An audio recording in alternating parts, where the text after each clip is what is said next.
Yo, what's up, everybody? Chris here for Esports News, back at it again with another video. Today I'm going to be bringing you guys a quick recap of what happened during today's matches, of course, that being Friday's matches, as well as what you can expect going into tomorrow's matches, that being, of course, Saturday's matches. So looking ahead to day 2 of the CDL Major 3, we, of course, kicked things off with the London Royal Ravens taking on the Minnesota Rokkr. You guys know I was backing the Ravens to win this all the way. A lot of you guys in the community were expecting the Rokkr to win, had a little stumble there. And, I haven't liked what I've seen of them. They've not been in good form lately. I did say that I expected London to take the match here. I thought it would go 3-1 in favor of London. I thought the Rokkr would win an S&D, but clearly they didn't. They got 3-0'd, so that was right. The London prediction was correct. And looking at the maps, of course, London won the Gary hardpoint by 18 points. It was 250-232, very, very close. The control, excuse me, I'm getting ahead of myself. The Raid S&D was 6-3 in favor of the Ravens, so a pretty dominant scoreline from them. I didn't really watch much of the series. As you guys know, I'm graduating, so my graduation is this weekend. All done with college, so paddling back for myself, hence the haircut, and yeah. So in map 3, of course, we had the Gary control, where the Ravens have been a pretty good team. They're a very strong Gary team. They usually win Gary when they played on hardpoint or in control lately. So seeing that it popped up twice in this series, I didn't get to watch the series, and I wasn't really making live calls today. Like I said, I've been busy today. But if I was watching this, I would have definitely bet on the London 3-0. Raid's been a very strong map for them as well. It's been a good map for Minnesota on S&D, but sparingly. So, London, they handle business as they should. They look good going into tomorrow, where they'll take on the LA Thieves. More on that in a minute, though. Of course, in our next matchup, we had Optic Chicago taking on the Los Angeles Guerrillas. And of course, Chicago took business as I expected them to. Excuse me, they handled business as I expected them to, 3-1. They took the series 3-1 is what I wanted to say. So they lost Gary Hardpoint. We started off with another Gary Hardpoint, kind of weird. We haven't seen a lot of Gary, and then all of a sudden we see a lot of it at this major. Kind of interesting note. So Gorillas, they clapped Optic on Gary Hardpoint. Optic has not really been a good Gary Hardpoint team this year, so kind of unsurprising there. They won at 250-148. Pretty dominant performance from them. Of course, Moscow S&D, that's been one of Optic's stronger maps, apart from that one against accuracy. They line up for accuracy. All right, I'm not even going to do it to myself. I've seen that clip literally 37 times on the CDL broadcast. I counted because I'm down bad, man. Down bad Optic fan. But alas. Of course, in the raid control, Optic took a 3-2. I guess it was pretty close if it went down to the wire like that. And then in the Moscow hardpoint, they took a 250-210. Yes, they finally won a Moscow hardpoint. So happy. Finally turning it around. Gorillas have been a solid hardpoint team, so this is actually a pretty good win for Optic, honestly. You guys know I've liked Gorillas hardpoints, improved considerably in this stage, and they've been winning it at the major. They beat Seattle, of course, yesterday, and they took one off of Optic today. So yeah, that was very good for the side of Optic. They definitely needed that rebound after they've been getting absolutely thrashed throughout all of stage 3, and I like them going into tomorrow. I think that was a match that really got them back in their groove and will definitely be a point to build on going into tomorrow and the rest of the weekend. Of course, in our next matchup, we had Atlanta taking on the Toronto Ultra. And of course, FaZe started out hot. They won the opening hardpoint 250-210. Then they won the subsequent checkmate S&D 6-2. They've been dominant on checkmate S&D. I think they're 5 or 6-0 on the season. So they've been killing it on that map. If you see them on checkmate, just close your eyes and let it happen. They're going to hit you. You're going to get punched in the face. Close your eyes, let it happen. It's a little bit less painful if your eyes are closed, I think. I hope. I don't know. Yeah, so the next map was Gary Control. You guys can tell I've never been punched in the face. And then the last map was Raid Hardpoint. The last Hardpoint map was Raid Hardpoint. Ultra took the Gary Control 3-2. I saw a little bit of that one. It was really close at the end. It got pretty tight, and the Ultra clutched up. Great showing for them. And then on Raid Hardpoint, excuse me, I didn't watch that one. But FaZe clearly got blown out. And then on Raid S&D, Game 5, FaZe clutched up. They won 6-3. So their S&D is really improving a lot. And I wish I would have gotten a chance to watch the S&Ds, because I'm really curious to see what strats they really changed up. I know Abizi's been playing a lot more aggressive as an entry, and he's been holding plane really well, at least in the matches that I've seen lately. So I guess one of the things that Tupac has been working on is just their breaks and their opening strats. But their S&Ds looked a lot better this major, and they fixed a lot of their issues.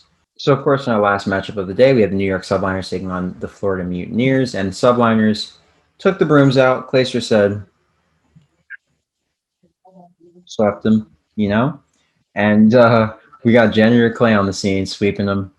So, yeah, so map one, of course, Subliners, another Gary Hardpoint. So, pretty much every series today had a Gary Hardpoint to open up.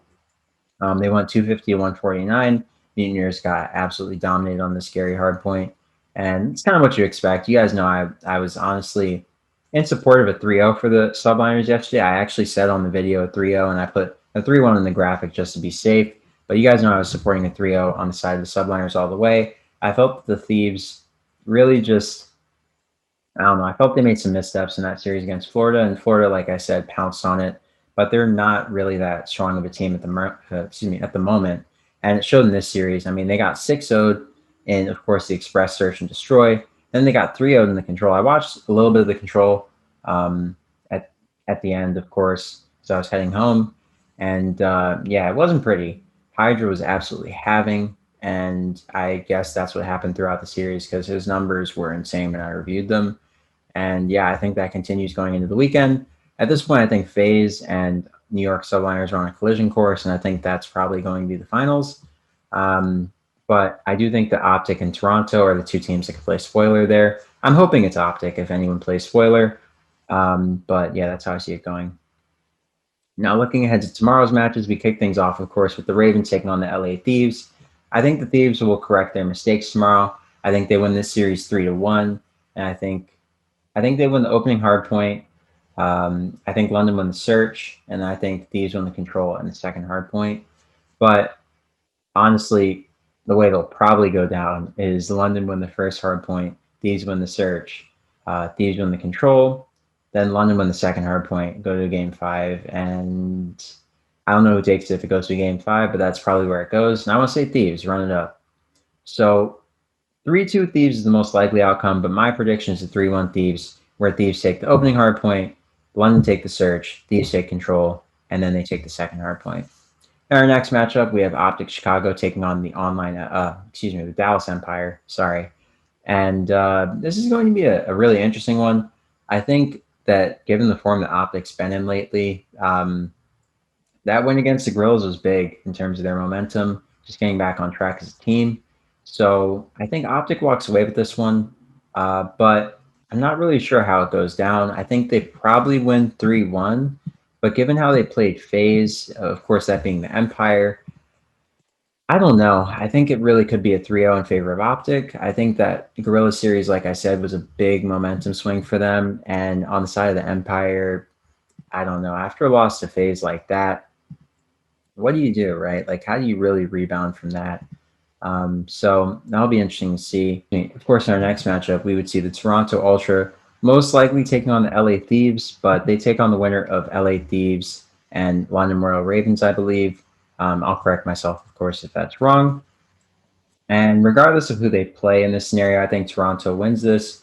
I think that, of course, given the fact they took FaZe to a game 5, they're still a top tier team, but they just slipped up, right? Like they could have won any of the other maps and won the series, but FaZe won it and they won it fair and square. They just played better. But Toronto is keeping up with them based on what everybody else was saying. And I think they'll win against either Thieves or Ravens tomorrow.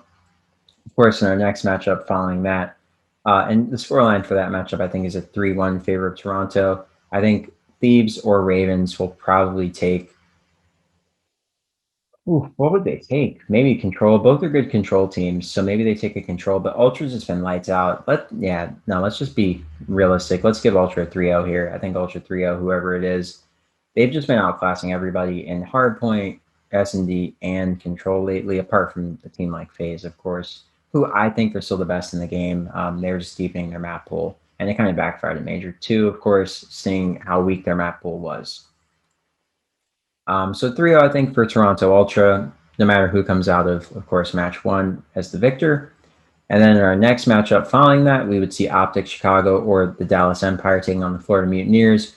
Regardless of who they see, I think If it's Dallas, I think the Mutineers win at 3-1. I think they just have the matchup on Dallas right now. Personnel is just stronger. But if it's Optic Chicago, I think it's a 3-1 in favor of Chicago. I think Chicago takes the opening hard point. I think they take the search. I think they take, excuse me, I think Chicago takes the search. I think they take the control. I think Florida takes the opening hard point. I think Chicago takes the second hard point, gets their first hard point victory, excuse me, their second hard point victory of stage 3, I believe. I don't think they've won a hard point. Maybe they have. Seattle? Yeah, they beat Seattle and whoever else, London. So this might be their 5th or 6th hard point victory of the stage. They've not been in good form. They played like probably 14 or 15 hard points since, and they've lost like 8 of them. So uh, yeah, I think that Optic, they are looking to rebound, and Florida is the perfect team to do that against if they beat Dallas. If they don't, obviously they go home. So we'll see how that goes. But if Optic makes it through, I think it's 3-1 in favor of them. And like I said, I think they go 2-3-4. But if it's Dallas versus Mutineers, I think it's 1, 3, and 4 on the side of the Mutineers. And I think that's how it goes down. Now, in our last matchup of the day, this is basically the grand finals that I'm expecting to go down. We have the Subliners taking on Atlanta FaZe. I think, honestly, FaZe walks away with this one. I think after their matchup during Stage 3 in the regular season, I think FaZe saw what they needed to see from Ultra. Excuse me. I think FaZe saw what they needed to see from Subliners. Sorry. And I think that they'll rebound tomorrow. And I think they'll win this one pretty convincingly. They look to be in much better form. They've really, really improved their map pool. They've expanded it a lot. But New York Subliners, they have a pretty deep map pool too. So I'll call it a 3-2 in favor of FaZe. I think they win the opening hard point. I think they win the search. I think New York win the control. I think they win the second hard point, and I think FaZe close out in the game 5. So yeah, guys, I think we have some pretty interesting matches tomorrow. The way I realistically see things going down: 3-1 in favor of Thieves, 3-1 in favor of Optic, 3-1 in favor of Ultra over Thieves, and then 3-1 in favor of Optic over Mutineers, and then a 3-2 in favor of FaZe over the Subliners. So be sure to tune into all the action tomorrow on the COD League YouTube channel. Link, as always, is in the description down below. And I hope you guys enjoy all of the competitive COD. Hope you guys have a great morning, noon, or night, wherever you may be on this beautiful planet. And just as an FYI, I might not get videos out tomorrow or the following day just because I have my graduation coming up, and it's going to be a busy time. So I will most likely bring you guys a recap video on Monday, going over what happened if I'm not able to get a video out Saturday night. But knowing myself, the grind never stops. I'll get a video out to you guys. You know, I'm trying to feed this content library, and yeah, I love doing this. So I'll catch you guys on the next video. Hope you have a great morning, noon, or night, like I said before. And once again, this has been Chris from Esports News, and I'm signing off. Peace.